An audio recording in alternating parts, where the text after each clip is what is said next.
نبی علیہ السلام نے معراج کی رات جنت کی سیر کرتے ہوئے اپنے آگے حضرت بلال رضی اللہ تعالیٰ عنہ کی قدموں کی آہٹ سنی۔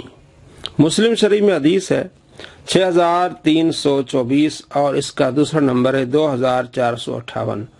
حضرت ابو ہریرہ رضی اللہ تعالیٰ عنہ روایت کرتے ہیں کہ ایک دن فجر کے وقت نبی علیہ السلام نے حضرت بلال رضی اللہ تعالیٰ عنہ سے فرمایا، یا بلال، اے بلال، تو کون سا عمل کرتا ہے حالت اسلام میں جس میں تجھے سب سے زیادہ اس کے ثواب کی امید ہو؟ کیونکہ میں نے جنت میں سیر کرتے ہوئے اپنے آگے تیرے قدموں کی آہٹ سنی ہے۔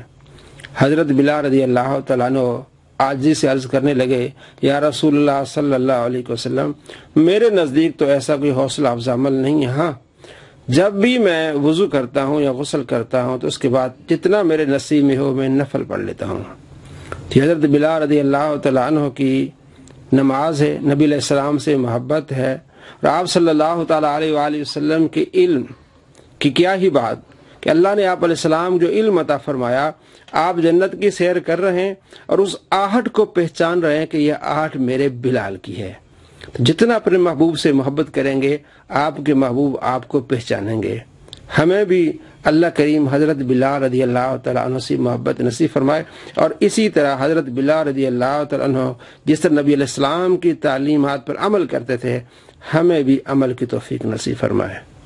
السلام علیکم ورحمۃ اللہ وبرکاتہ۔